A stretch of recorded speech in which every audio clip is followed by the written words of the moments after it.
At the Supreme Court, it was the ruling LGBT people in Russia had been fearing.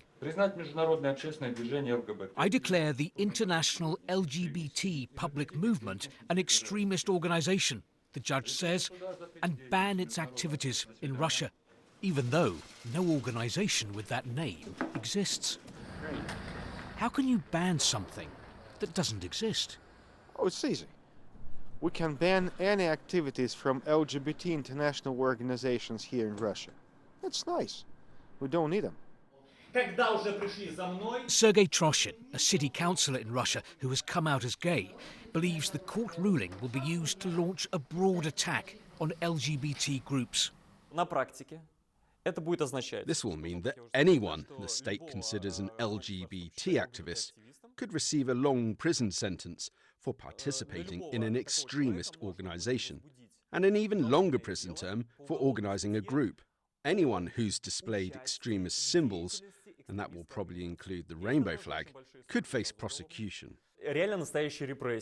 This is real repression, and there is panic in Russia's LGBT community. Panic, but little surprise.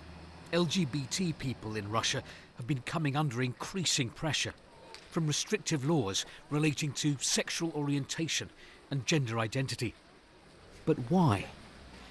LGBT groups here say they're being demonised and painted almost as enemies of the state. This is partly political. For the authorities, enemies can be useful scapegoats for problems at home. But there is an ideological backdrop here too, with church and state in Russia embracing conservative values and promoting what they're calling traditional morality. Like this.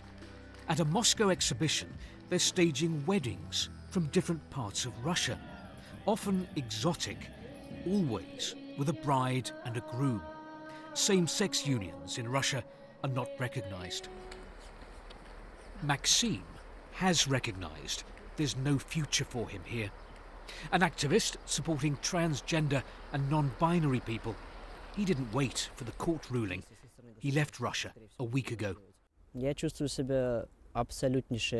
I feel completely rejected by my own country. The people we put in power are meant to take care of us. But the opposite is happening. They're punishing us. They're wiping their feet on us. I'm being forced out. He's packed his life into one small case, and he's off to the airport. What Maxim doesn't know is when or whether he'll ever be able to come home.